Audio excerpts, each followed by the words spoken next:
Hey there, how you doing? Charlie Winters here with selections for Friday, the 25th of March. But first, a quick apology. The selections today, as in Thursday, were very disappointing. None of them ran, I don't think, well enough, or not how I expected them to run.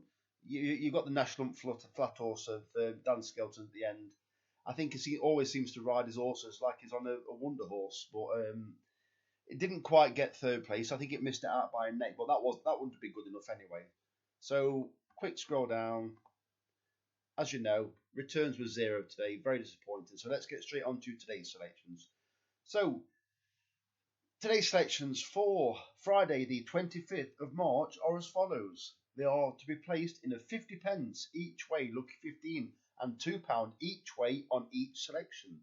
The first selection is Johnny Boom in the 145 at Musselburgh. A 7 out of 10 chance, priced up at 10 to 1, and Skybet are paying the 4 places instead of 3. The second selection is How's the Cricket in the 155 at Newton Abbot. A 7.5 out of 10 chance, priced up at 5 to 1, 5 places. This also got a long absence to overcome, but I do think it'll run a decent race. I do think there's a lot more to come, and I don't think that they kept it. I don't quite understand why it's not ran for 407 days.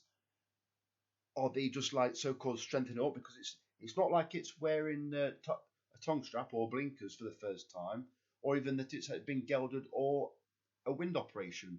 So it's not even changed ownership. So it has changed trainer, by the way, from Johnny Farrelly to Harry Fry, and he did train as a winner the other day. I think was it Deeper Blue.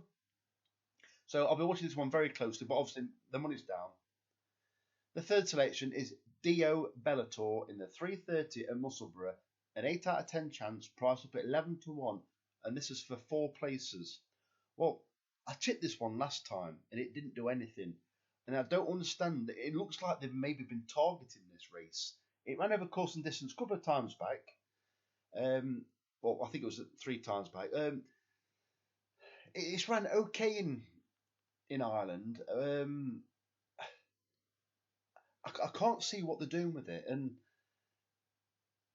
it, I think it's been its handicap mark, as you'll see if you look into it.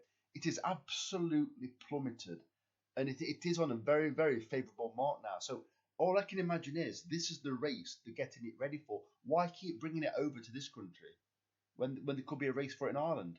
Good prize money. I think it's about 15 grand for this race. 4 places. I think it's got a cracking chance, and I do think it'll run better than it has been doing recently. And finally, I don't know if they call it Tiche in the 540 at Newcastle. A 7 out of 10 chance, price of at 4 to 1 and 4 places. Basically, this is like co-favourites of 3. Brian Ellison's team are in cracking form at the moment. The worst run recently was the 7th place after about 30 by Cormier at Cheltenham. Apart from that, there's very few horses of his that aren't coming in the first 3 or 4. So I think a cracking run is on the cards. So fingers crossed. 4 selections. Best of luck. Charlie Winters over and out.